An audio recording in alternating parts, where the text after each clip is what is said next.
Testing. Yes. Ladies and gentlemen, our workshop is scheduled to begin at 4 o'clock. I'm just going to give it another minute or two so our other commissioner can join us, and we'll see if we can see what the delay is. If he's not arrived in a couple of minutes, I'll go ahead and start, and he can join us when he arrives. Okay. Thank you for your patience.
And the way it looks out there, it's pretty heavy. So we'll get started.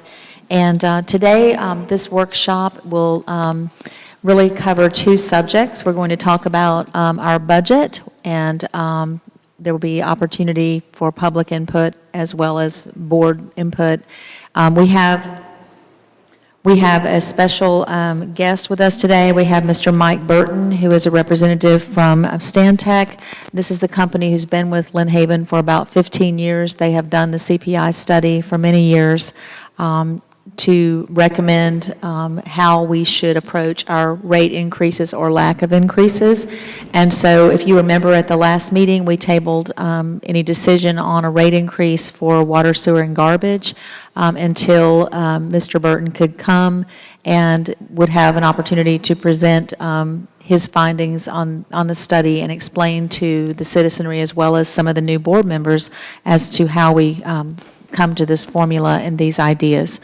And so I'm looking forward to that, and I'm sure you are too. The second half of the workshop will be pertaining to the traffic study, traffic calming that we talked about a while back, and there will also be some opportunity for public input during that. Anyway, as we move forward, there will be opportunity for public input and questioning. At this time, what I'd like to do before we get started on this will be really our third discussion of the budget, our second advertised public hearing of the budget, and our city manager, Mike White, is going to present to the board and to the public any changes, additions, deletions, et cetera, that have been made to this proposed budget before we begin today, and we'll start there. So, Mr. White, if you'd take the floor. Thank you, Mayor. A budget is a living document. A budget is something that we try to look at as cash flows in, cash flows out, expenses, trying to capture financial analysis, what we assume will happen during the year. It is a moving target, and it's something we look at every day when we start spending money, the citizens' money, to try to make sure we stay in line with this document. So with that said, there's things in here that may or may not occur depending on the finances of the city. So there's possibly some capital items that my management team has that will not be bought. There may be some that comes up we didn't know we needed, and we may have to come back to you, for adjustments. But with that, from the last session we had, I was wanting to go over some of the changes in this budget and bring you up to speed where we're at with those. So the first thing is we've added the $4,000 for the dog park accessories that y'all two had mentioned earlier. Also, Mr. Russell, you had changed your health care, so that's been added. My health care stipend that's in my contract that y'all approved has been added to make sure it's in there. We had a police officer that moved to corporal, so we had a little adjustment there because we had to make sure the salaries matched and the taxes matched there. There's $15,000 in there for the golf cart crossings that we spoke about last meeting. And, that's a lot of money, but, that's some solar stuff and some flashing to make sure for safety reasons. If we're going to allow them to cross the road, we got to make sure everybody's safe. I do want to bring up, I know, Mr. Dan, you mentioned to me, asked me the question about the curb-to-curb thing we voted on at last meeting. I was wrong on that. I had got a letter in July, I've got one in August, and I got the two confused. So the $7,222 for the curb-to-curb for Lynn Haven portion has been budgeted in here as well as the TPO. So they both in there. So I do apologize for that. We had added about $3,550 here in some bond interest accruals. There was about $12,000 added to because of the state pension. Fire and police, we didn't get as much as we thought we'd get from the state, so we had to make up the difference. There were some reductions in gross receipts revenue expenses carryover. Rails and trails was about $34,840 decrease, and Sheffield Park about $10,900. We had the CRA, some supplies and operating. We had $80,000 cost in there that was located in supplies and operating, which was at $146,000. We dropped it by $80,000, making it at $66,000 because it was also in the capital outlay equipment, so it was accounted for twice in there. So we made sure that was corrected. Long-term disability, we added some on that for CRA as well because it was not calculated in the last budget. And there's a $300,000 carryover from Sheffield Park on the CRA. With that, one of the things we also added back was the FICA, and Rob, you may want to jump in and help me a little bit with this one. Looking at the salaries of the stipend or expense that y'all get, we looked at that a little bit more, and the commission pay, we're going to move that to a payroll item, so you'll be run through payroll. With that, there will be taxation, so instead of getting a 990, y'all get a W-2. Rob, would you want to add anything to that? 1099. Yeah, 1099, I'm sorry, I said 990. No, I mean, just to follow up, there was a question I think one of the citizens had last meeting about whether there was a W-2 or a 1099. I went back and looked at the regulations, spoke with the auditor. Our auditor kind of went through the history of how we got where we are. And although there is a question about how you can handle it either way, but I think the most conservative way is to do, especially in light of new IRS guidance that's come out, is to just run that stipend through the payroll system, W-2. And so that was my recommendation, city manager, is put it in the budget. Thank you, sir. One thing in the budget, just some overall pictures of the budget, just for refreshing y'all's memory and mine as well. This budget has a lot more technology in it than prior budgets, and also more services. Meaning, some of the technology is phone systems. It's creating a backbone within the city here where we can share files and do things more like a corporation, I guess you would, and it make us a lot more efficient. Also, there's we're looking at taking back the Nations building and creating a service center there. So that's in this budget, where we can allow our citizens to pay through a drive-through and pay, deposits. Also in here is revamping the website where we can pay online. And also utilizing Munis, something we're paying for. There's a lot of things in here that pertains to that it's the infrastructure to make that happen. Reemphasize, we only added one employee in this budget, and offside of that there is a lot of contract labor in this budget to offset some of that until I can get familiar with all the different departments and what kind of talents we have. I think that's the most appropriate way to go. A lot of training, HR. We're looking at adding a new baseball field, upgrade, some of the baseball facilities, the dog park fences, some equipment, some lighting in the gym, and also the 2 splash pads. And a lot of this will be funded through impact fees, and that's the only thing that can be spit on. So, if on the like splash pads, that's going to be funded through these impact fees. Already mentioned something about the adding the drive-through over there, moving services. We got some money here looking at small business incubator, helping some of the micro businesses in the city, get their feet up under them and make them a growing company. I hope they'll stay here in the city. Painting City Hall, library, the chambers, that's going on. If you notice already, I've had the guys go ahead and start cleaning around City Hall, getting the old shrubbery out where we can paint the building good and make it look like a asset that all the citizens are proud of, and go back and redo the flower beds.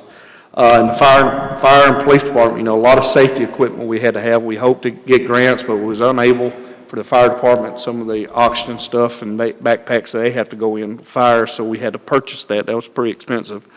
We're looking at a K9 unit, something we have not had. So that's a big plus on the safety of the citizens. Some more vehicles, another training tower we need out at the fire department, a 3-story where they can do proper training and be ready to assist citizens if needed. And this, as well as the half-cent sales tax, surtax, continue moving forward with that. There's some things in there on it. Vehicles, equipment, the $225,000 stormwater master plan. That's something that has never been budgeted here. That's a big chunk of change, but it's something I think we all agree at this table. Got enough phone calls during the rainy season. It needs to be looked at, and that way we will have a plan for the future. And even in here, one of the upgrades we have is update the AV equipment. Ian's done a great job trying to keep that going. It's getting close to 20 years old, and try to interface that sometimes with the internet, it gets hard. So we want to make sure that we can interface and do things right. That's a lot of the overview of things. I really don't want to go back through the numbers unless y'all want me to. But the other biggest thing, I guess, in here, and I gave it a lot of thought between the last meeting and this meeting, is the rates. Y'all did pass the stormwater rates, which is the 1.9%. And that was based on the study as far as the other utilities as well, which was done in 2010. I'm comfortable to say that was way low to do that, but every little bit helps. We're not collecting but about $500,000 a year in stormwater, and to balance this budget, I moved about $1.4 million from water and sanitation. So I'm not building any reserves there, but after doing that, I still had about $140,000 deficit that will come from reserves and other places to try to make it balanced correctly. So what I've thought about doing and ask y'all to think about today, before we vote a little bit later, is look at leaving the increases in the budget. I'm not going to suggest that we do the resolutions to pass the actual rate increases at this time. What I want to do is, I have today with Michael Burton, which the mayor has mentioned earlier, and he's going to explain a little bit. What I want him to do is update these studies first. I look at today, I cannot tell you that these studies are accurate. You talk about a time, 2010, we're just coming out of recession. There's a lot of different things in cost. Cost right now is, Bobby and I was talking about it the other day, some of these projects are about 30% higher than what they were used to. So we're not getting as much done as we had hoped. And it's just, demand. And it's driving, supply and demand is driving. So what I hope to do today is y'all think about leaving the money in there. Let's do the studies, then I can bring the studies back to you, and unequivocally I can whatever rate increase or rate decrease that the studies come back with, I'll at least have numbers to justify. and you'll know what the actual costs are of the city. With that, I'd like to ask Mr. Burton if he could come up to the podium and go over some rate stuff with y'all. Thank you, Mike. Yes, sir. Yeah, my name's Mike Burton. I was the president of Burton and Associates for almost 30 years, and we did most of our work with the city of Lynn Haven as Burton and Associates back when John Lynch was here, and then since then also. We were acquired by an engineering firm in December of 2015. Actually, there was 2 acquisitions. It ended up with Stantec, which is a big international engineering and planning firm. And the Burton and Associates, we had about 17 people. Now we have about 30, and we're the financial services group within the entire company. And we're still doing the same kind of things, out of the same offices and all that. So, but anyway, it's a pleasure to be here, and I look forward to working with you folks again. I talked with Mike today. We did a number of studies for you from 2010 back. I think 2707 might have been solid waste. But and he's right. It's you're beyond the time when you can really count on the projections in those studies necessarily being accurate, because not only the passage of time, but as he mentioned, we've been in an unusual time from 2008-9 to today. So what he and I talked about, and what I think I'm giving you a proposal to do, and I think what you want to do first is water and sewer, and we have a proposal to do your other enterprise funds too, but to do a revenue sufficiency or financial sustainability analysis. There's 2 parts to a rate study whenever you do a utility rate study. One is what I call the revenue sufficiency analysis. It's a 10-year forecast that it makes sure that you collect enough money to do everything you need to do. The other part is cost allocation and rate design, which means you're collecting it fairly among your customers. You don't need to do that second part very often. You need to do the first part.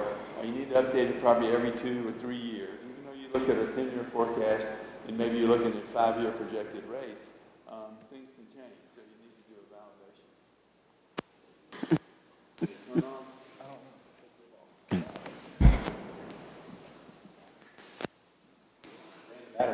I did.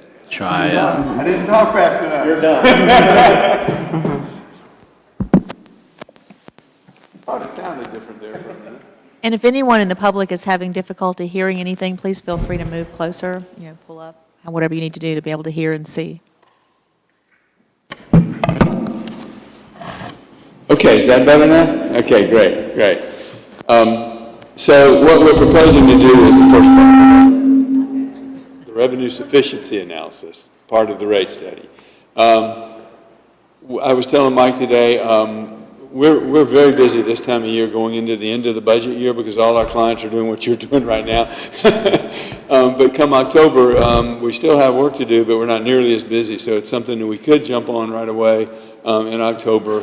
And within 60 days, we could get back to you with preliminary results on the study. And within 90 days, we could be complete, and you could probably have it adopted. And the way we do the work is interactively. We have a model that reduces it down. There's a lot of stuff going on in the model, but we reduce it down to 2 graphical outputs for you to look at.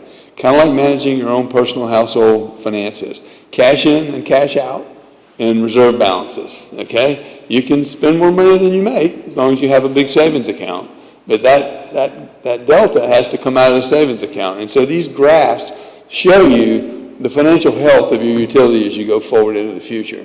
And then we can determine what level of adjustments to your rates are necessary for you to be sustainable and have the cash in and cash out on top of each other, and have your reserve balances stay at levels that are appropriate for a utility like you.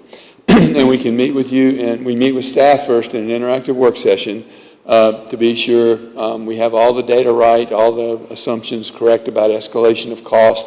The capital program, we even talked today about possibly looking at doing some AMI metering as you go down the road, and looking at do scenarios in our analysis to say, here's the baseline if you keep going like you are, and here's what it would look like if you did say you wanted to go into some AMI metering. And so we could put some capital dollars in there to do that. And also, as you do that, you'll have increased revenues because the meters will start reading more accurately. Meters get old, they don't read as fast. They don't read as accurately as they do when they're replaced.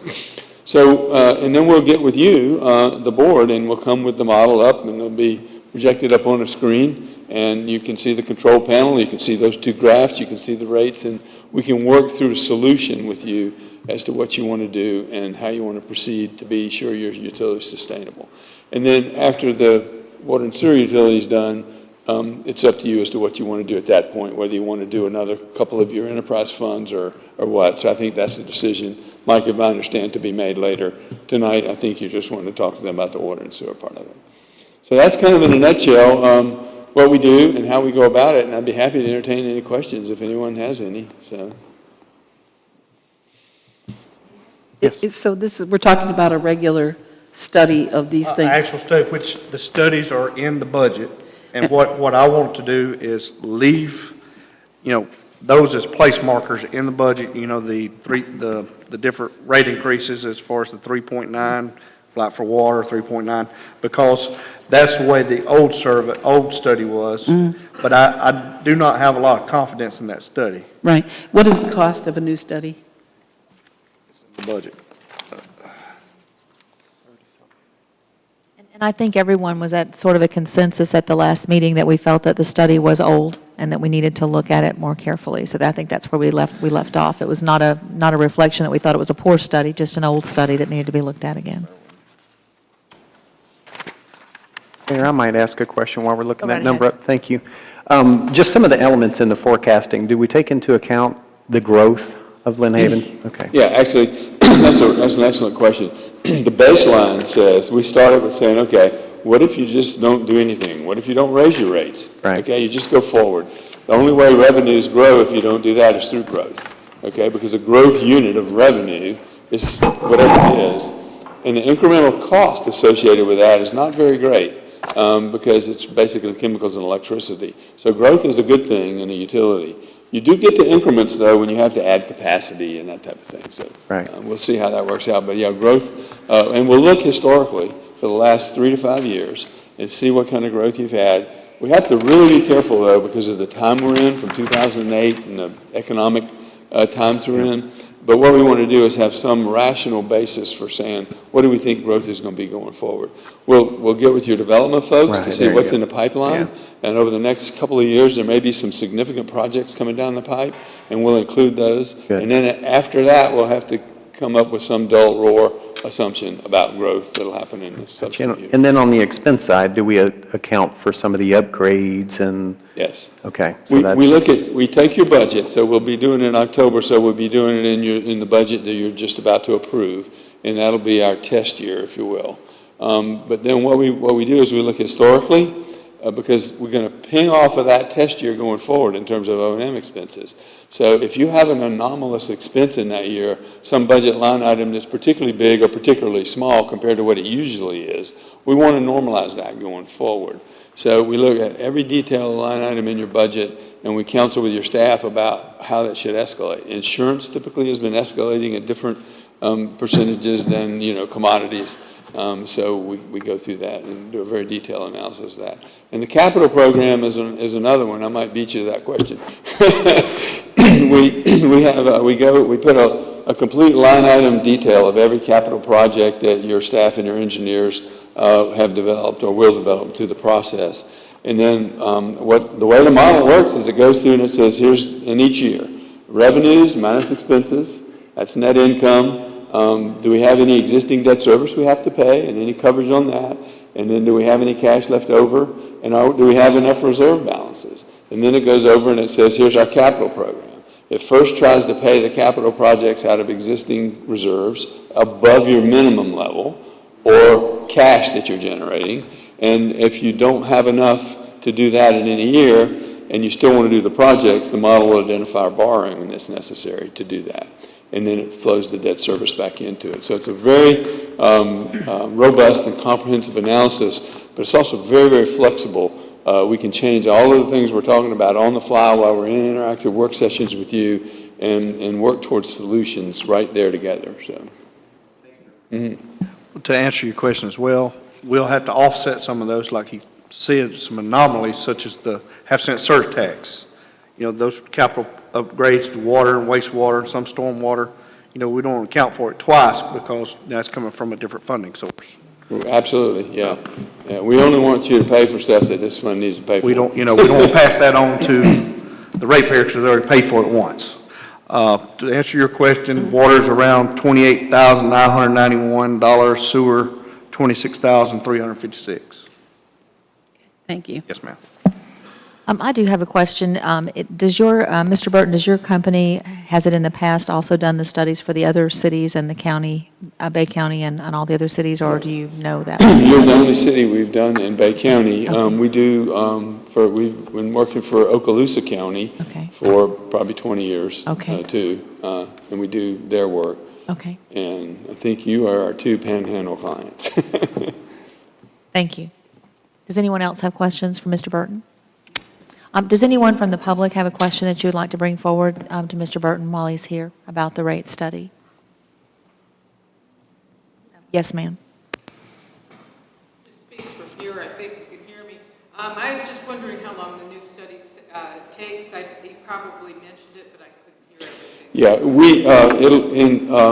in 30 days, from getting the data, we'll get back with staff and have our first interactive work session preliminarily with them. And then we'll have to go back and do some homework after that. So in another 2 or 3 weeks, we'll come back and do the second interactive work session. So we're just under 60 days at that time. And at that point, we'll be ready to present to the board. So within the 60 to 90-day period, we can work through with you and come to an implementation. So I would say 90 days to the end and 60 days to have the preliminary results. And so that would be well in time for a mid-year look at the budget? Yes, absolutely. Yeah, either before the holiday break or immediately after, wherever you wanted to do it, or halfway through the year, however you wanted to do it. Okay, Yeah. thank you. Anyone else have a question? Yes, sir. I was just wondering, in your studies, will you do anything on this development in the fuel depot down there? Figure their cost and everything coming into our infrastructure? Well, I need to know more about what's happening with the fuel depot. We did a study for you a while back before Mr. Lynch passed away, and I'm not sure what transpired since then. Mm-hmm. But if they are a customer or will be a customer, they will definitely be included in our analysis. So, Well, that'll be part about the new growth when you get with the different departments, like our planning department. They'll be able to Absolutely, take, because absolutely. even today, we're going to be looking at 2 new plats. I mean, Yeah. 1 new plat with And- 82 homes, so. Wherever it's happening in Yeah. the city, if you have new development coming, we want to have that in the pipeline in our growth. So, And they have indicated, the developers have, that they want to see, vertical movement out there very quickly, but they might be able to add at least a forecast of what's coming within the next 2 to 3 years so that it would help to make the study more accurate, I think is.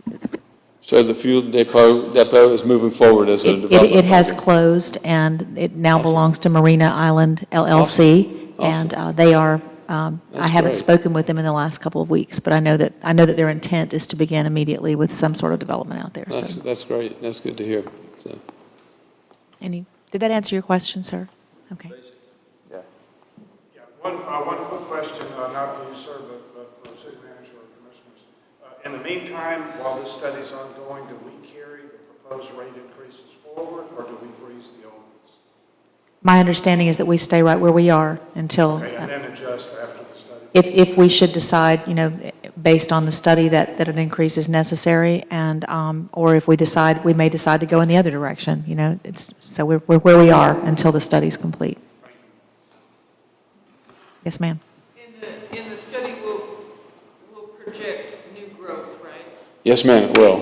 So that would be And the maybe new, compensate for, instead of increasing the well, the new growth produces revenue Yeah. that would otherwise have to come from increased rates. So you're right. The growth is very And important. we're growing. Yeah, are. yeah, It's a that's positive. good. That's a good thing. It's a positive. Yeah. Okay, any other questions? Well, I would just like to thank you, Mr. Burton, for coming, and I would also like to applaud the commission for being open to having Mr. Burton come instead of just relying on the old study and moving forward in a usual way. I think this is very innovative, and I think it's good that we're doing it, and Mr. White, I applaud you as well. So, okay. Thank you so much. It's a pleasure to be here, and we really look forward to working with you. Thank you. All right, We do take too. care.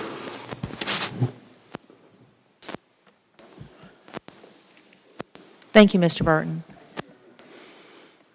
Okay, at this time, I would like to open the floor for discussion or questions about any of the items that Mr. White brought up about the budget that are new, or if you have some questions still hanging about in your mind that we maybe haven't talked about enough.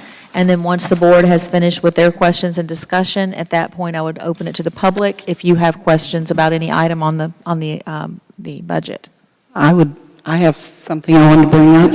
I actually would like to make a motion, if that's possible, to... Well, not during the workshop, Not but later. during the workshop, okay. But you can talk about whatever you want. Okay.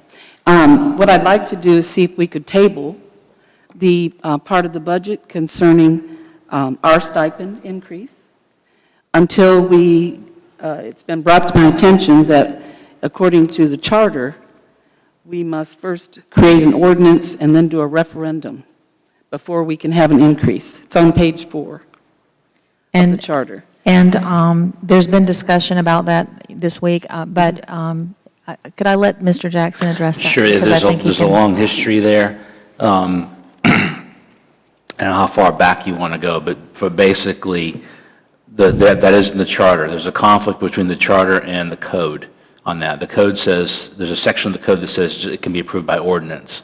The charter says that it can be approved by ordinance, but it must go to a referendum approved by that ordinance to be approved by the voters. The origins of that go back almost to the beginning of the city, and the original charter had a salary of the commissioners of set by ordinance, but it couldn't exceed $1 per month. And that was it. It had to be approved by ordinance. And so what the commission did years and years and years ago is they had set a salary of $1 per month, and then they started a stipend to cover their expenses of being commissioners, basically the travel, the going out, the kind of, and so that's the tradition that has been in the city for 50, 60 years. In 2000, and that has gone up consistently when the budget, we amended it by the budget process, so it was $500 and $600 went on up. So it was $1 plus whatever the stipend was. In the early 2000s, just before I became city attorney, there was a massive charter change that went to the voters. It had a bunch of different changes in the charter, kind of updated it a little bit to more modern times. One of those charter changes was to delete the language of $1 per month, because that was from the original 1911 or 13 charter, and just put in there set by ordinance. But there was I don't know if it was a compromise or whatever, but the language about approved by referendum was added in there. And so that was in the charter as of 2001 or so.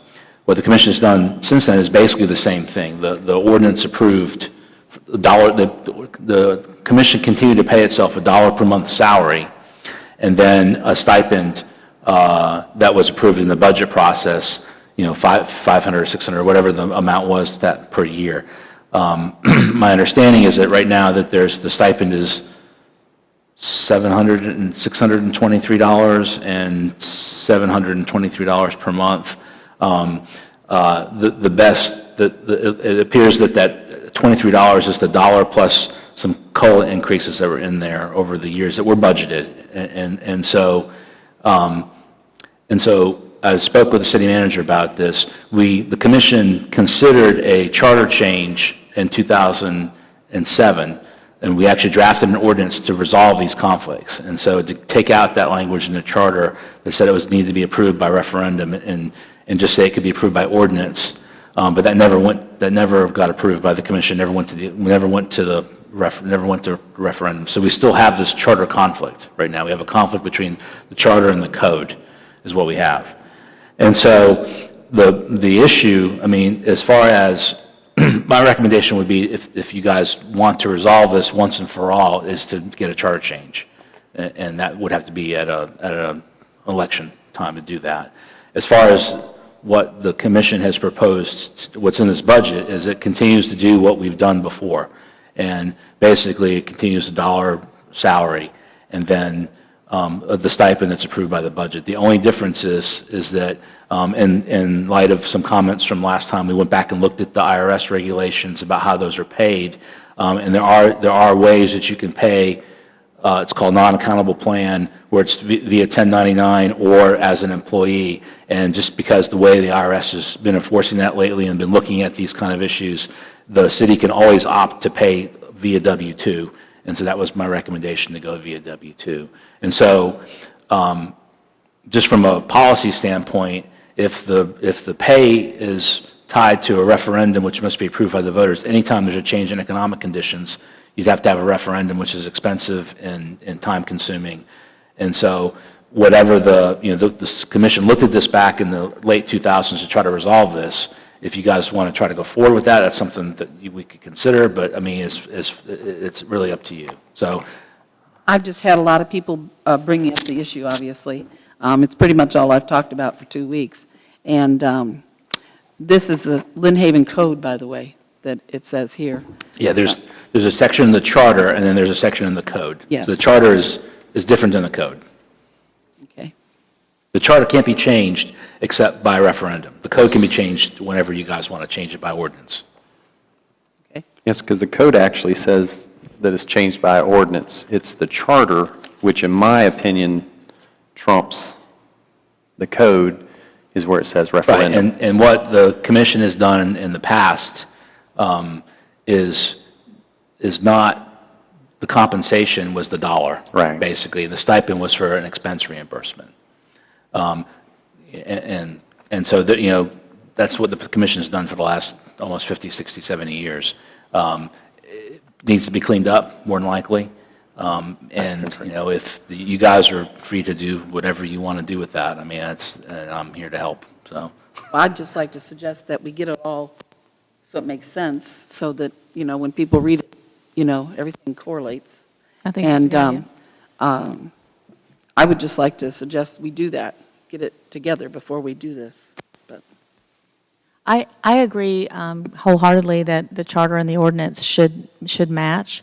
But on the other hand, I also agree that, or believe that for the sake of the present commission and for those who will, come in before, and there's 2.5 years basically almost before then, that to move Lynn Haven forward, to keep us in line, we are the second largest city, and even with the increased stipend, it's historically been done the same way, we're still paying ourselves an expense account a third less than the other cities, and we're the second, largest.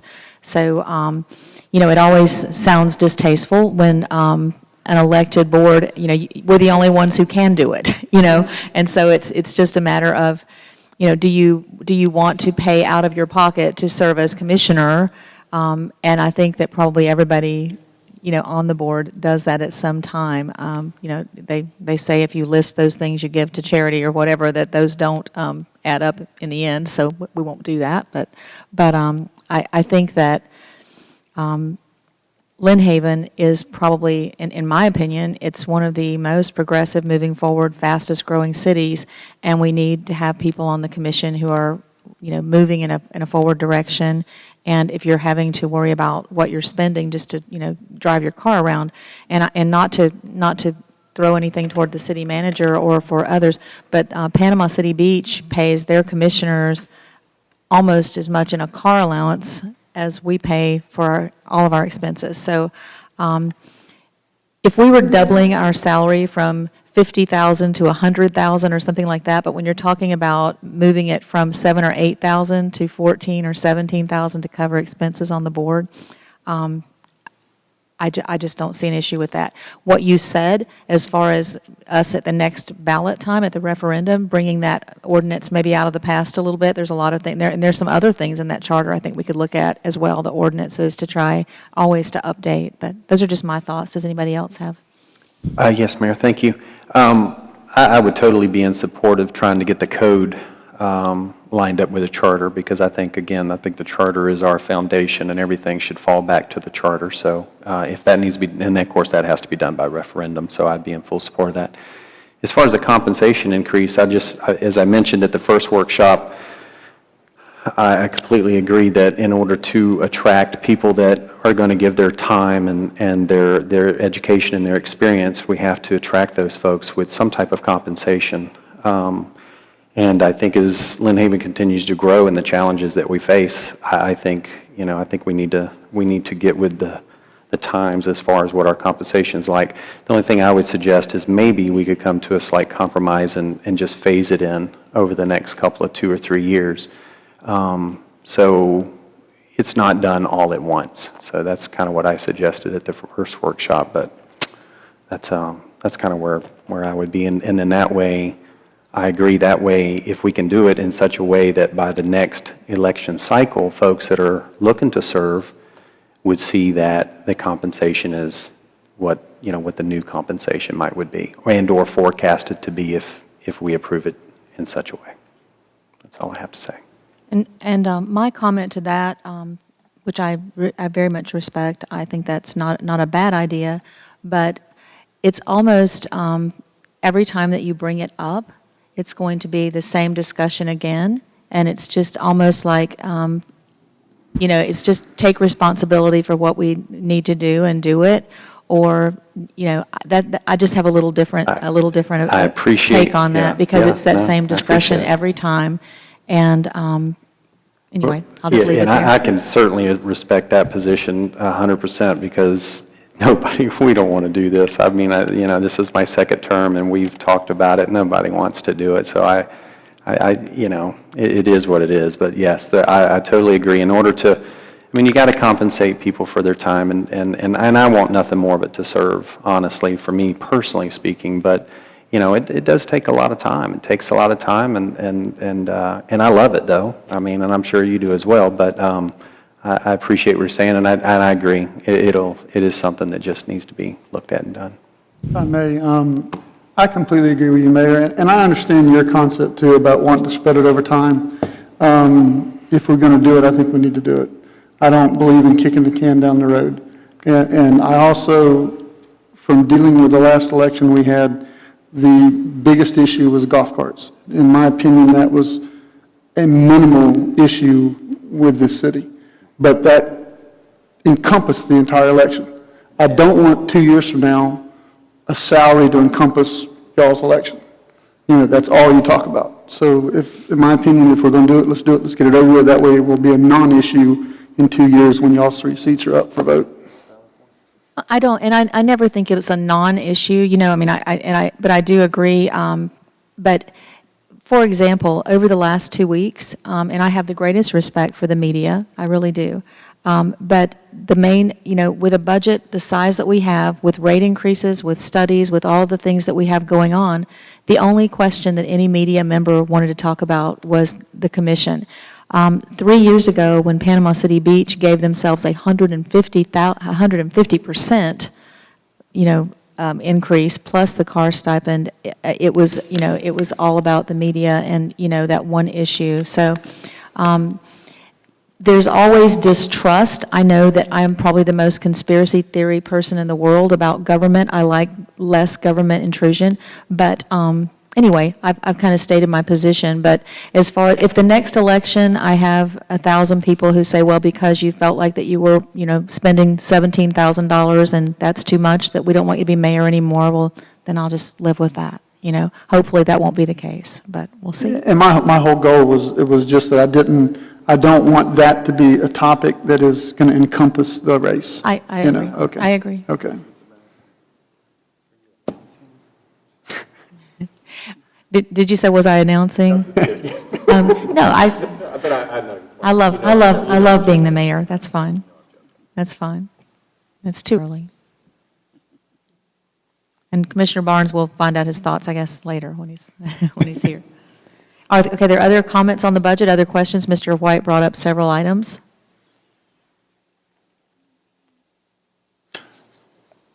Not related to the budget, but what do you think the time frame of being able to get the Nations building open and operating? What's got 5 more months? He has 5 more months. I understand he's already has a building in sight, so I imagine, and he's going to stay in Lynn Haven Commons, which is great.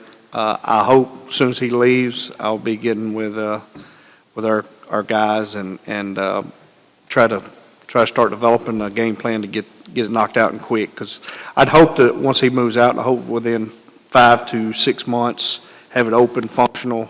It will change a lot of the things that we do. You know, the street behind the thing will become a one-way street.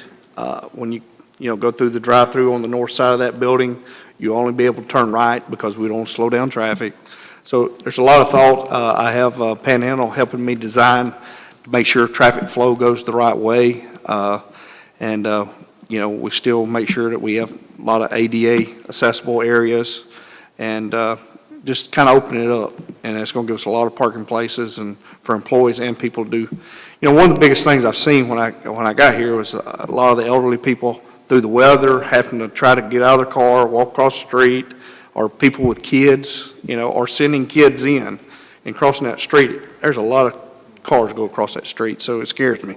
So I think we can, move planning, move a lot of different departments over there and service the people and have plenty of room for employees.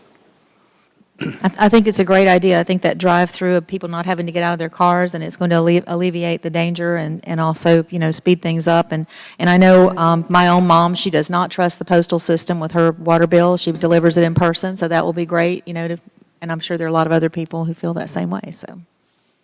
I do have one question.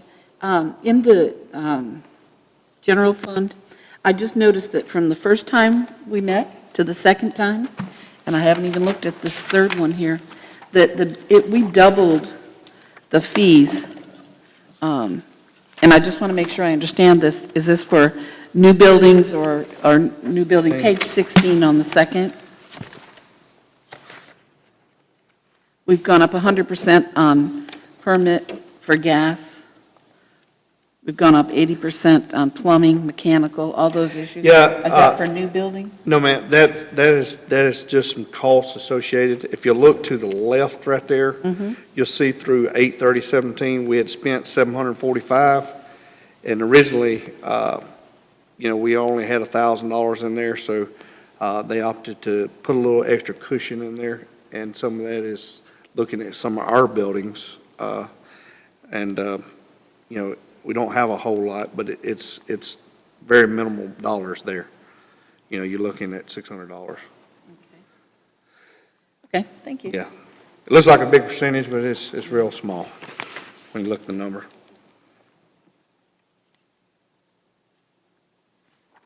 Are there other questions from the commission?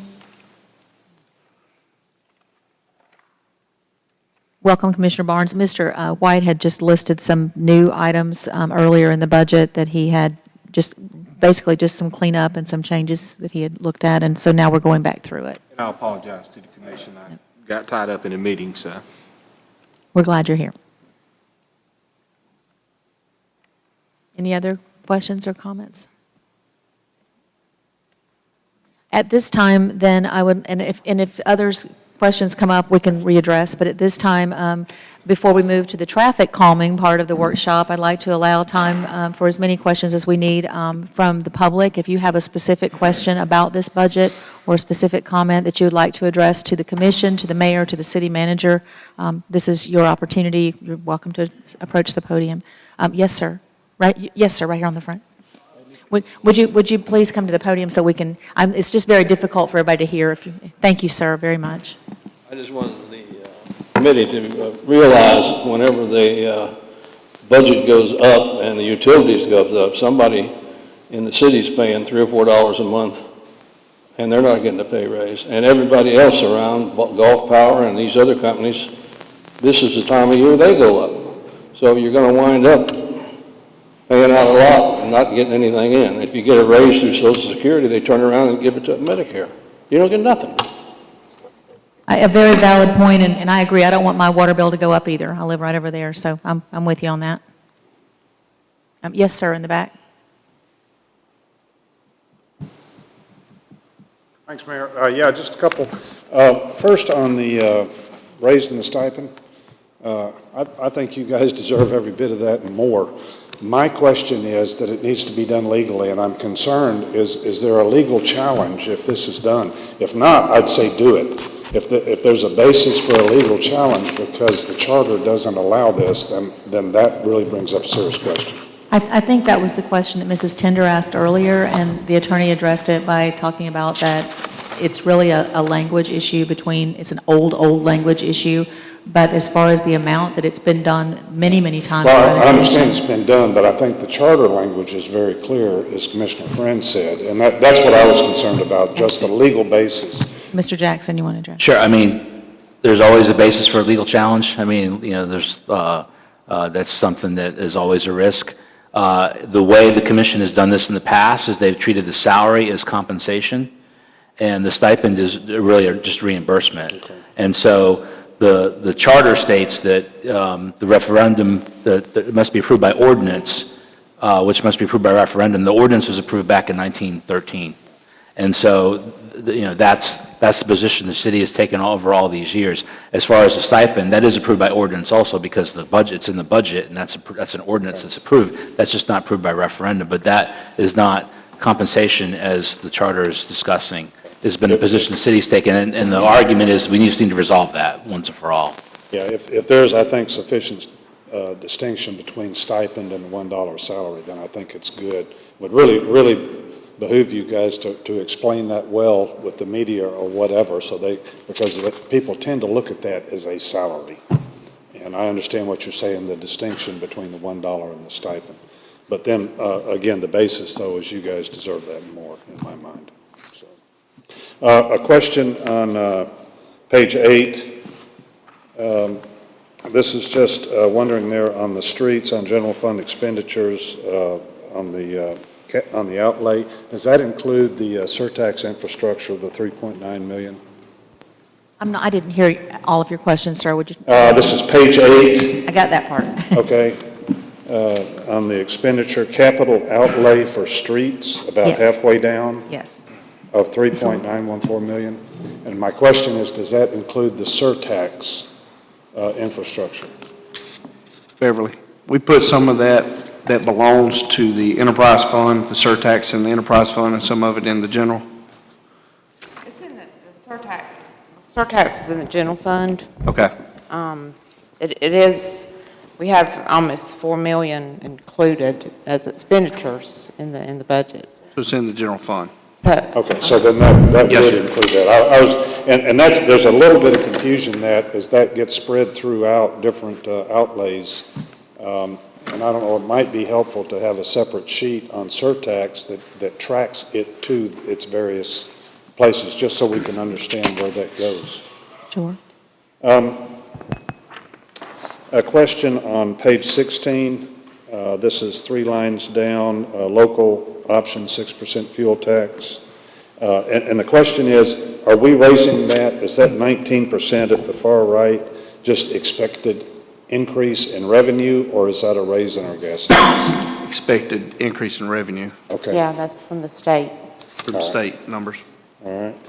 And a question down at the bottom of the same page on the Florida Border Improvement Grant for Porter Park, that we are including that. I thought that was spent last year when we did the work on the ramps, but yet we're showing that as an outlay for 17-18 as well. And if we didn't spend that, did that grant get extended into next year? But I thought that was spent last year on Porter Park. There was a portion of it, but it's not. But the grant was 200.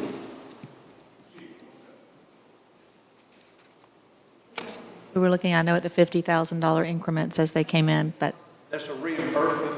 The grant, I knew there was something there. The grant has not been paid to us yet, so we got it on there to be further paid, reimburse us. That explains it, too bad. The next question was also on the infrastructure, and you guys already answered that. Thank you.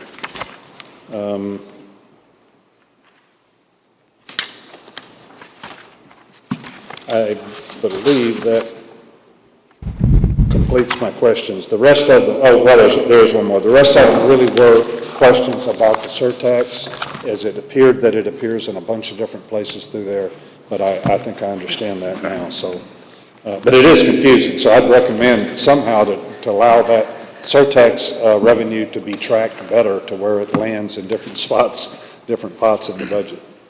Yes, sir, for the committee that will be looking over, the oversight committee will be looking over that. We'll have pages for each road, and each thing, what happened on that road, if we had $30,000 in stormwater, we had $500,000 in road, and then all those numbers tie back into the budget. And then just one question, I don't want to bring up any sore spots here, but it's a curiosity. So last year, you guys voted down a splash pad, and this year we're voting in 2. And I've just wondered what the rationale is, the change from last year to this year? I could clarify on that one, if I may, sir.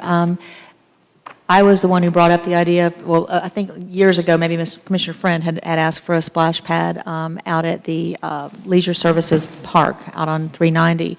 I was not aware of that, being the new mayor, but I had suggested or asked for permission to privately fundraise for one. So I've been doing that all year, and those funds are coming in. I think we're right now a little over, maybe right at 7,000, somewhere. I don't have the exact figure today, I apologize. But the city manager, Mr. Schubert, as well as Mr. White, brought to attention that there's $300,000 in impact fees, which cannot be spent for paving, cannot be spent for infrastructure, have to be spent at leisure services for some service. And so he brought it up that possibly we could start a splash pad at each of those parks, which was, service more children, more families, depending on which park that you went to. I asked the commission if I was, if I would lean in that direction, would I still be permitted to make mine a partnership and continue fundraising? And so that's kind of where we landed. Of course, we've not approved the budget, but in the workshop, we talked about it, and it seemed that we had a congenial consensus type of discussion about it. The revenue side of it takes some of the intrigue out of it, which was, on the surface, there is some intrigue in that, so I'm sure you guys would understand. Thank you very much. You're very welcome. Thank you for your questions. Anyone else? Mr. Walker?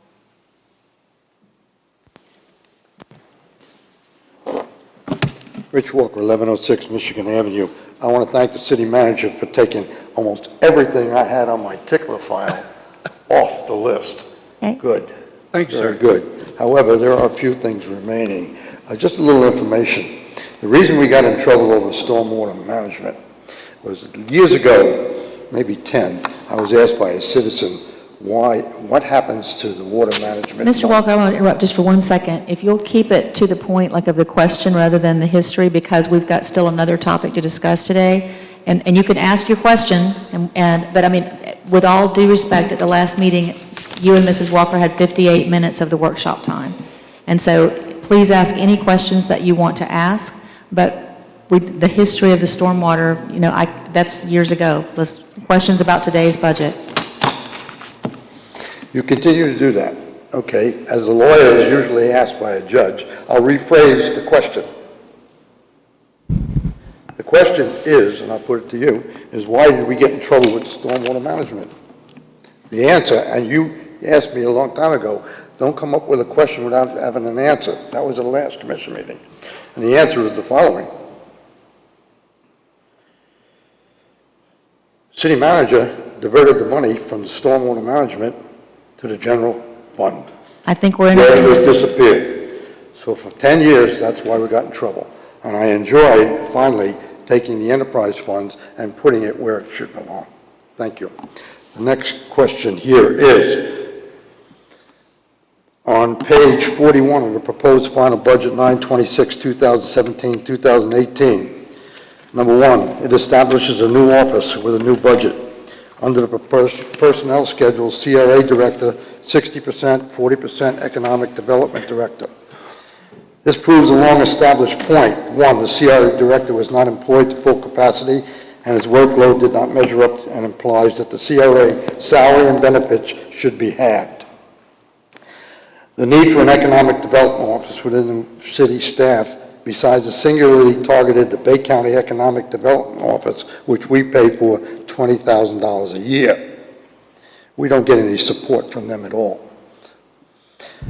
Page 80 of the reference shows some breakdown in staffing for the Community Rate Development Agency.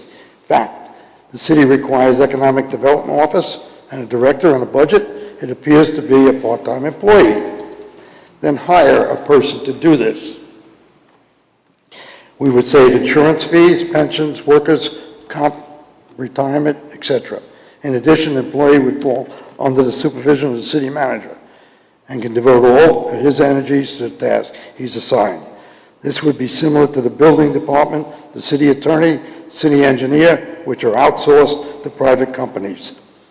The city attorney, also similar to the second CRA director, which was outsourced to a non-citizen of the United States, a non-citizen of Lynn Haven, and in addition, similar to when the executive branch of the CRA was outsourced, to a private company. This would release our presently underworked CRA director and future tasks when and if Bay County, allows Lynn Haven to undertake additional, possibly another CRA area. It's recommended that you take a look at this new office, how we can save money, and use our employees at the direct way, which is in the budget. Next, the question is why didn't the commissioners listen to the citizens when they brought up the subject that they were being paid incorrectly? They were not following the charter. I'd like to know, my question to the city attorney, what trumps what? Does the charter trump or does ordinance trump? That's my question. The charter trumps. Thank you. That would be my opinion, at least. Ed, Yeah. thank you. All these years, the citizens have brought, thank you very much, sir, have brought this up continually. You've mentioned it over and over again. It was brought up. You're going to set a precedent if you continue now and vote an ordinance and raise your salary. You're going to forget about it, and you're not going to change the charter. I happen to agree with the mayor here. It's about time we got this right, and that should be put correct. And that's Thank my you. comments and Thank you. questions on the budget. Thank you, sir. Any other questions or comments from the public on the budget? Okay, from the board, anybody else have any questions or comments? Okay, at this time, we have about 25 minutes before we move to the CRA portion of the meeting today. So if everybody could look at the traffic safety policy and procedures. If I understand correctly, Mr. White has basically taken what we've had in the past and just put it into sort of a clean form, is that correct? So that everybody could look at it? That is correct. For those in the public who may not have been here for the previous workshop, which was several meetings ago because we've had other things to come in that we had to address instead, it's really been one of my concerns, and I think it's one of many people's concerns, is our traffic safety in Lynn Haven. We have 77 dividing our town from, one direction, and we have 390 from another. We've had hit and runs. We've had, unfortunately, loss of life with a cyclist, a very dear friend, teacher here. And so we wanted to look at this. I have a large number, I'm not going to read their names, but I do have a large number of residents that have given me their streets, their address, asked for relief, asked for, the commission to act with stop signs, with speed bumps, et cetera, to calm down the traffic. And my position that I stated at some point earlier was that I would like to see us move to a much more simpler form of how we could get these traffic calming devices in place. Rather than having people having to go from door to door, getting a petition signed with 60 people and having that done within a certain amount of days. I mean, everybody's busy. There have been some traffic studies done since that meeting. I had listed streets that residents had talked to me about, like 5th Street, Georgia, where people were cutting off of 390, 17th Street by Kane Griffin Park, Colorado, for the cut through to the country club from 390, where people had asked me, mostly mothers asking me because they're concerned for their children. So they did go ahead and do traffic studies on those areas, and I'll let the city manager kind of talk about that.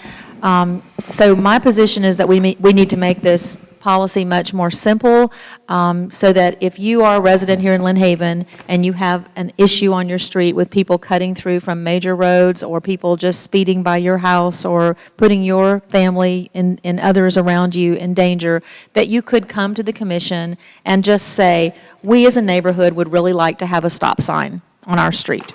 or we as a neighborhood would like to have a yield sign, or something, more police protection, maybe more, something there, that by addressing the commission, you could get immediate action, rather than having to go through this bulky list of tasks to do, because it is bulky. So that was the position I took. I brought it to the commission, and everybody, I think, agrees that we need to maybe make some changes to this to look at making it more simple for citizens. So that's my take on this, ladies and gentlemen.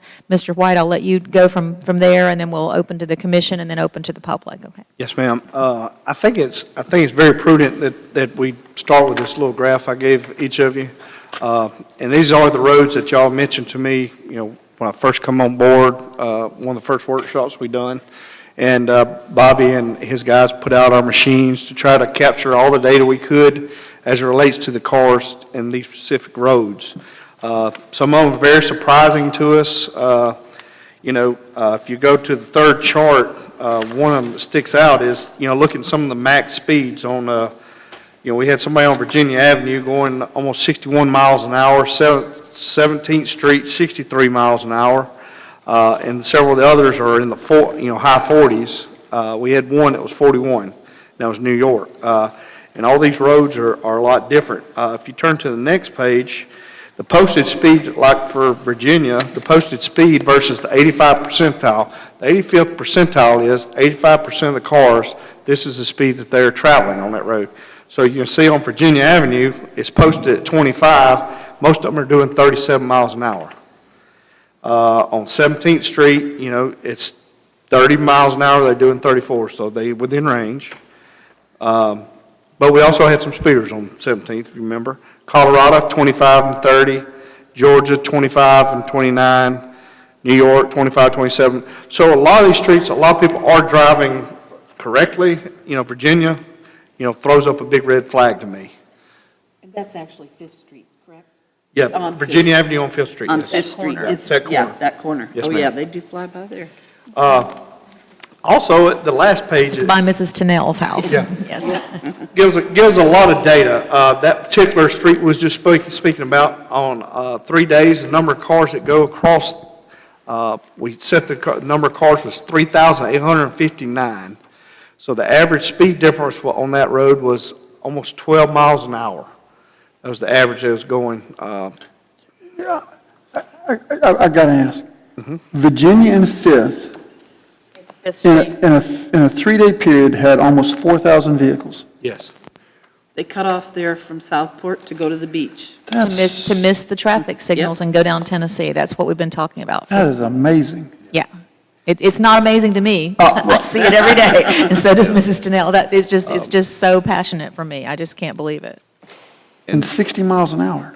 Who in their right man would drive down a residential road at 60 miles an hour? Well, you look at 17th Street, you had 4,089 cars, and, the max speed someone was driving on it was 63 miles an hour. And, we did see some trends. It looked like maybe the same person early in the morning, late in the afternoon.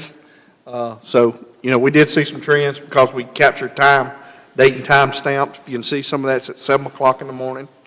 And some of it is at 2 a.m. in the morning. Off target real quick. I recommend that you have this piece of equipment out all the time. Because I talked to Roy about that, and on Colorado, there's somebody that speeds every morning and every afternoon, every morning and every afternoon. So if you've got that kind of information that you can relay to the police officers, let them know, and they can even determine the type of vehicle is by the weight. So they can actually instruct the police officer what kind of vehicle to look out for. I think it's a good deterrent, and I think it'll be a good piece of equipment for the police officers. Or if they know what time this same person is coming by, let's just set a car out there. That's the whole goal, is they can tell them the time, they can tell them the type of vehicle, so that the police can, effectively use their time better. Colorado, 3,265, Georgia, 985, New York, 2,590 cars, and of course, Redbird Street, 595. But these different charts, this is just, I've done some charts here where you kind of paint a picture for you, give you a better idea of what's going on. But why I'm saying this also, where it go on record, is Connecticut, we've been writing a lot of tickets on Connecticut. We understand the speed humps are out. The speed humps are going back in. It just, that's one of the things we got to go back over. So if, I know some of y'all have gotten calls, I know Dan has a lot, we're going to put them back in, it's just, that's one of the punch list items we got to get done. But, and a lot of this, because we've wrote quite a few tickets on that street, so, we're going to use some of this data, and that's a good thing to look at, is using equipment a little bit more often. It does give us a lot of data. But I think these roads right here are a good starting point for y'all to discuss, what you want to do with traffic safety.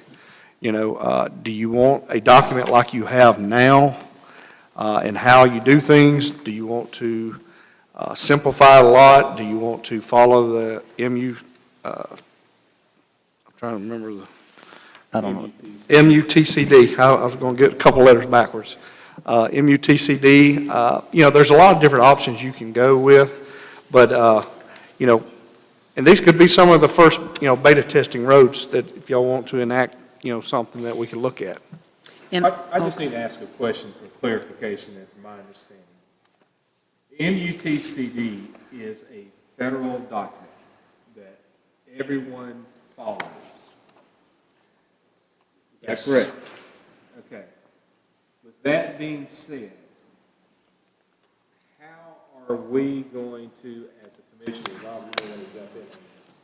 If a citizen comes to us and say, I want a stop sign, how are we going to bypass the MUTCD?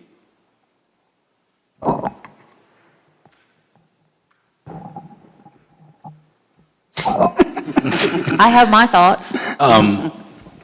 Legal. Legally. Legally. We have power over municipal roads as a commission. The statute says that the city has power over municipal roads, as long as it conforms to the manual and specifications of the Department of Transportation. And so I have been looking for exact clarification on exactly what that means, and I have not been able to find a specific site that says we must follow the federal guidelines. There is an incorporation by reference in the Florida Administrative Code that cites not to this specific section, but a similar section that says that we hereby incorporate the federal highway mandate for traffic control issues. And so, the municipalities have home rule powers, generally. They don't have it for traffic control issues, though, because that's all been preempted by the state in 316. And so the question becomes, in this particular section, does that authority require us to use the federal guidelines for a stop sign or not? My recommendation would be to follow the federal guidelines. If you're asking me, do we absolutely have to? I don't know the answer to that yet, and I will continue to look. I haven't found something that says cities must follow the federal guidelines, period. There's a lot of, I haven't found a city that hasn't filed it yet. Most cities adopt their own policies. So if we adopted a policy that referred to the federal guidelines but said that, here's the criteria we're going to use, that we may have enough room and home rule to do something different than what the federal guidelines require. I don't know if that's helpful or not, but. I mean, I understand the safety of this, and I totally get this. I'm just concerned if we don't get ourselves in a pickle if we're not following this federal document. That would be just like in education. If I had a student that had an individual education plan and we're not following that plan, we can get our hands slapped. I'm just making sure that the city is not going to fall within that same guideline. Let me give you an example. For instance, let's say the federal guidelines say, I have no idea what they say, but let's say that there's I think I saw once, there's 5 accidents in a 12-month period. And, we do a study or we've determined that there's 4 accidents in that period. And the commission says, it's close enough, we're going to go ahead and allow a stop sign there, and our policy allows that. I mean, would the federal government come in, or the Department of State come in, or the Department of Transportation come in and say, you can't do that?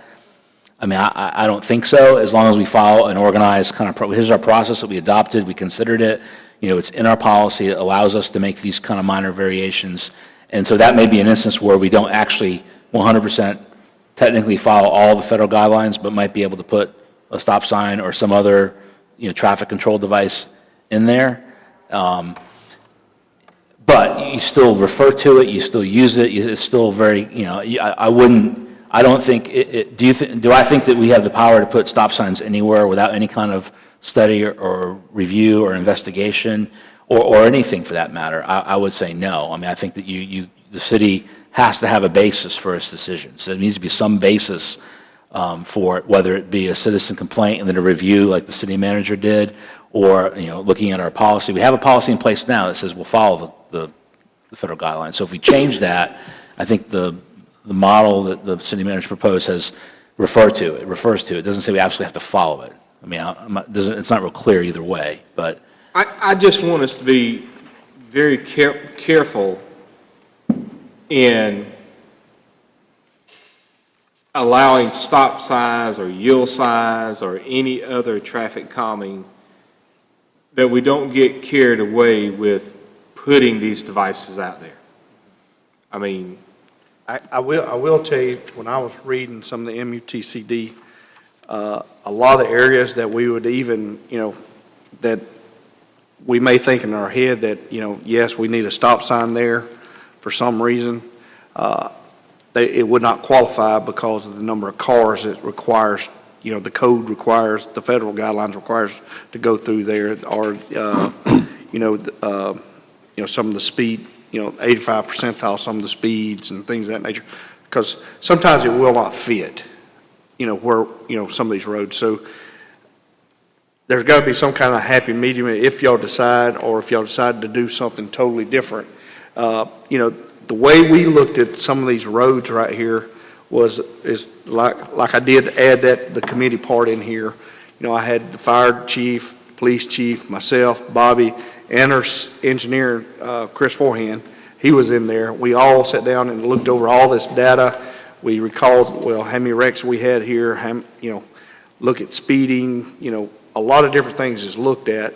So that did help give us a basis. Plus, we had the raw data, which helps out a lot. So from staffing point, I don't have really a big one way or the other. But I think it'd be prudent always, if y'all thinking about a stop sign somewhere or a yield sign or something, that we do some comprehensive studying like we did here. yeah, and I appreciate this information. And I guess the next step, what I'm about to ask is, once you have your committee together, and your committee goes out, they gather all the data, then will there be a recommendation made to the city as to which traffic calming device is needed to satisfy the problem? My intent would be to give you some options. Being that y'all the governing body of the city, I'd much rather y'all make that decision if you decide to put anything or not. But May I just read what Florida statute says? I know, with all due respect to Mr. Jackson, it says, this is from the Florida statute, okay, our state, not the federal government, Florida. Pardon me? It is section 36, my microphone went off. Section 316006 jurisdiction. And then if you look at number 2 under that, it's municipalities. Wow, that's really loud, sorry. It says chartered municipalities. Could y'all turn me down? Just thank you. Shall have original jurisdiction over all streets and highways located within their boundaries, except state roads, which will be 390 and 389, or County Road 389 and 77, and may place and maintain such traffic control devices which conform to the manual and specification of DOT upon all streets and highways under their original jurisdiction, meaning that our stop signs have to be red, they have to be hexagonal, they have to conform to those statistics. B, a municipality may exercise jurisdiction over any private road or roads or over any limited access road or roads owned or controlled by a special district located within its boundaries if the municipality and party or parties owning or controlling such roads provide by written agreement the municipal traffic control jurisdiction over the road. So basically, the commission and the mayor, if someone comes, and with all due respect, Commissioner Barnes, Your home is at the end of a road in a subdivision, you don't have cars passing by you. Mrs. Tennell is at the peril of her life every time she goes out on her corner if she wants to cross her street, because as the study showed, there were about 4,000 cars coming down that street. And Mrs. Tennell, I mean, with all due respect to the study, Mrs. Tennell didn't need the study to tell us that. She was right. And she knows her road is dangerous. So, I mean, I have no problem if Bobby and his group have the time to go out and, to all these roads. But basically, every road that citizens ask for, everybody said they were surprised by how many cars were on them. The citizens who live there are not surprised. They know. They know what their situation is. So, anyway, I've kind of beaten this down into a dead horse, as they say in the old, I mean, that's just my position. I think we need to give our citizens some relief. Florida statute supports it. Our attorney tells us that he's looked and he can't find any place where it says that we don't have the jurisdiction to kind of deviate from this a little bit if we want to. He can't find a case, which probably means there's no case law for it. So that's my position. Mayor, if I may, and I agree completely that the chart shows that a stop sign needs to be at Ms. Tennell's. One of the people that contacted me lived on Redbird and swore up and down they had to have it at Redbird. And the information shows that obviously he's, But there's a lot of cars for that street. Yeah, but what I'm explaining though is, or I'm trying to explain is, and I don't know if 500 or 550 cars are a lot for that street for 3 days or not. But each person has a vested interest in their street. So you can't just, and not saying anything about Ms. Tennell or you can't just immediately assume that the resident, because he's got a vested interest. I'm all for the city doing this, but we have to have a procedure, in my opinion. And I cite the example of my neighbor that wants one on New York, or not my neighbor, my friend that wants one on New York, and I said, I'd love to put one there for you, but we have to look at what it's going to do to Georgia. Because when you put it on New York, you're going to divert the traffic to Georgia, and now Georgia's going to have an issue. So And Georgia already has an issue with cut-through from sure. 390, and we've had we've had 2 pedestrians hit in a hit-and-run on New York. So So- those, So I believe that something needs to be done. I think that it's cumbersome what is there now.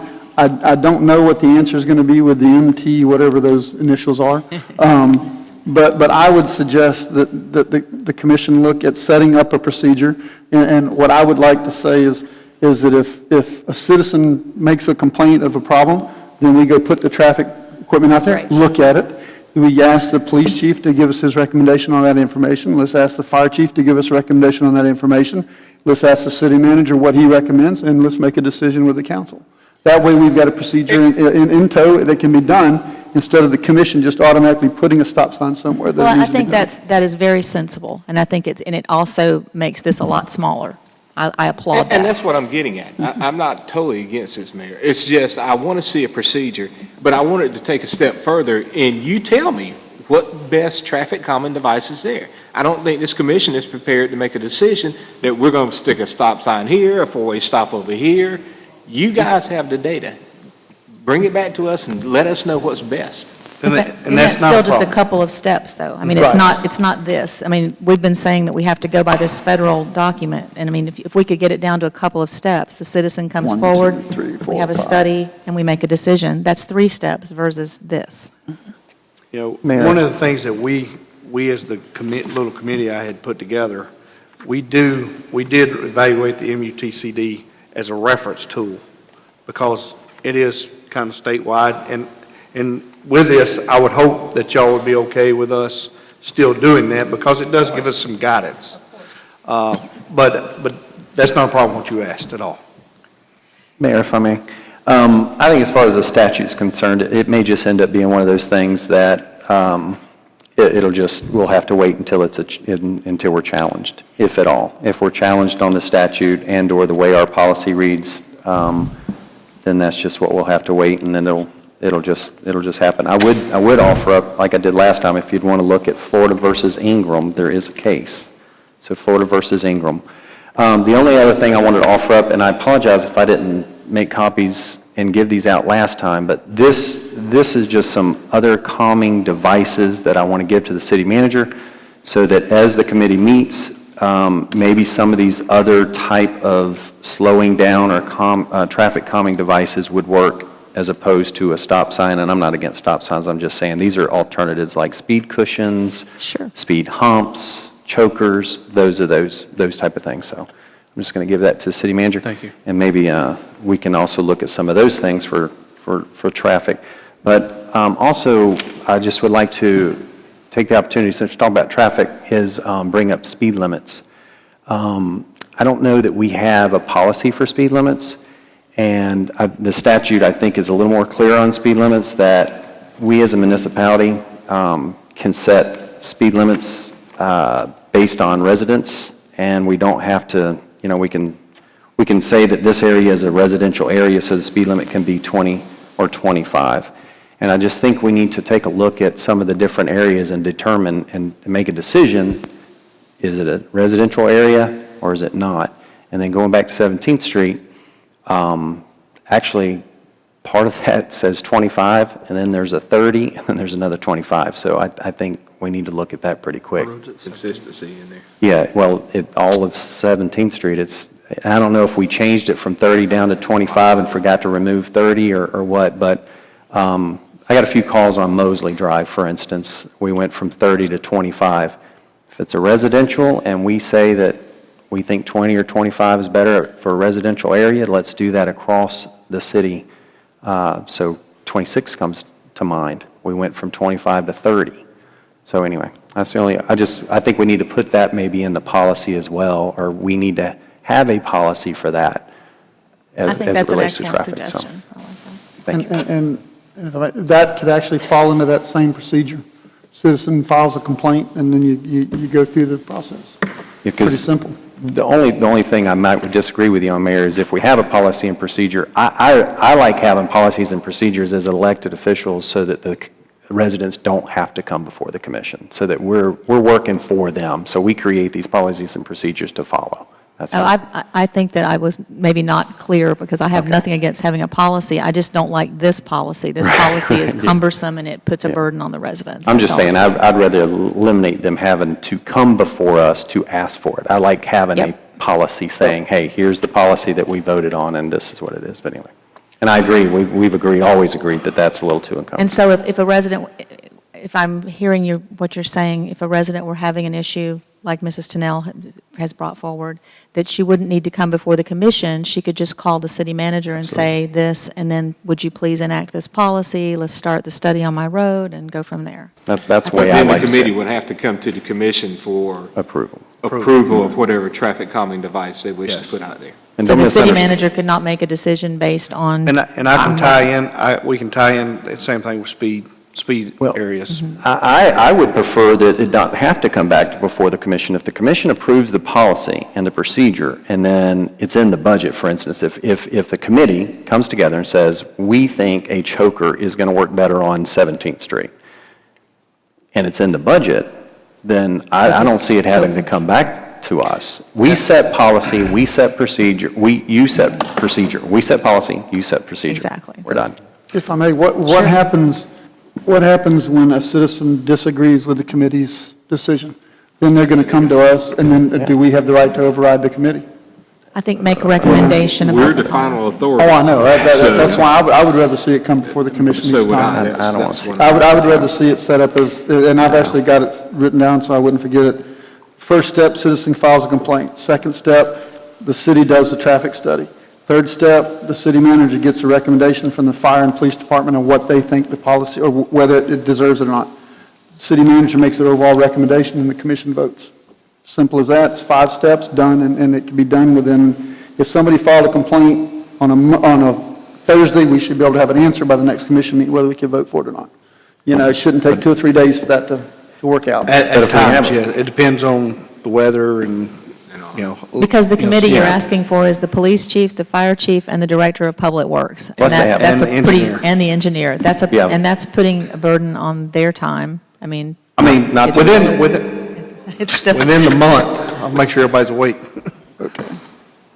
But not to mention that in the policy, or in the committee has to consider the engineering study as well. So you're not going to have time to do these numbers. Oh, yeah, those numbers are, that you can ask Roy. He puts the equipment out, comes back, plugs it in. He has that answer within an hour of him bringing But that's equipment. only one day. I think you wanted, I think if I was a committee member, Oh, yeah, I I'd know, want at least 3 days worth of okay, data. and that's what we got, is 3 days worth of data. The other- But a computer presents that information to him immediately. It's not Right. done by an engineer. Yeah, no, So- if we're going to follow the MUCD, that it does say engineering study in some cases, is all I'm saying. Well, it So you're depends. going to, the committee's going to get stuck in a loop there. I just think if we set the policy, and there is a procedure, and we approve the procedure, we're, I Out don't of it think unless we're out there's a of it. We problem. don't have to see everyone. I mean, you're not going to please everyone, not, any policy we create today is not going to please everyone in the city of Lynn Haven. So you're always going to have people that's going to circle back around and say, I don't like the policy. Well, we've run out of time again on this, but I think that, I mean, I really do think that we've made some progress Absolutely. today. I really do. I think Commissioner Russell, has a nice compact list there. I really like your idea of the citizens kind of being able to bypass, having to come before the commission. It's a burden on the citizens to have to come and do that. Maybe they could even do it by just an email, something like that. So I think we've made progress. What I would like to do, I would like your thoughts on it, is that we do one more meeting, and our goal at that meeting would be for us to put down the steps, maybe tweak them a little bit, maybe add it all. I think Commissioner Barnes, his underlying idea that we don't want to, we're not throwing away the federal policy, but just picking the parts of it that we feel that we have to have so that we're not in direct opposition to it. Maybe just pick the best of it and come up with something by the next meeting that we could put on the agenda and vote, and then people could get some relief, because this has been going on for a long, long time. So is anything else, Mr. White? What I will do on y'all's behalf, because I took a lot of notes, I will revamp this and give you something to start with. That's That work? perfect. Okay. Thank you. And I would suggest that we make it a single-issue workshop, because we have kicked, Yes, this is we- another one of those cans we It kicked down. has been kicked a few Yeah, times. let's do a single issue, that way we can get it taken care Yes, of. but city manager has been under the constraints of state statute with budget, so it's not his fault that we've had to combine, topics. So I congratulate everybody for their Just so I'm clear, Mayor, ideas. there'll be another workshop before a commission vote? Is that the pleasure of the Yeah, okay. commission? I think we need another workshop so that we can draft something out based on what Mr. White has said he would do. Is that good with you, Commissioner Tender? Okay. Anybody from the public, before we dismiss the workshop and move to the CRA, is there anything that you would like to input about what we've said about traffic calming? Yes?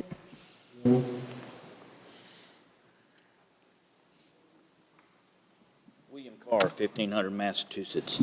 The last time this came up under a workshop, I gave you the manual that said you have to follow the MUTC. Yes, you did. And I gave you the chapter and where it's found. Yes, you did. Now, when you want something bad enough, you will read into a statute what you want to read into it, and you will take away what you don't want to take away. And you cut me off because you didn't want to hear what I had to say. That manual... You're speaking to me, then I Yes, cut you ma'am. off? Yes, I don't ma'am. think That I did. manual, you said my 3 minutes were up. That manual tells you from the Florida Department of Transportation that you have to follow that manual. That's the first thing it says, period. And 4,000 cars in a 3-day period is not what it goes by. It says 300 cars per hour in an 8-hour period. That's 2,100 cars. There's not a street in this town that does that in an 8-hour period.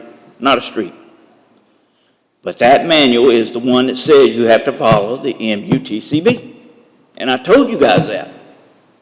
Look it up for yourself. Thank you, sir. Yes, sir. Vouch for that. Virginia Avenue. I live on 16th and Virginia, and that is a road from 390 to the delivery to Mowat School, middle school, where you go in their gate there and drop the kids off. And that traffic in the morning and that traffic in the afternoon is just bumper to bumper practically. And since they opened up that 17th Street across, people that want to go to 390 will cut through there, come down 16th Street and out in Virginia. I've got a 4-way stop there, it's supposed to be, and at 37 miles an hour, that's about the speed they go through it. So, well, I suggested to some of the people that you put a speed bump in the right lane of the 4-way stops. So they can't say, well, I tore my car up going over it because they got to stop there to get over it, and they can make their turn. They don't go over another speed bump.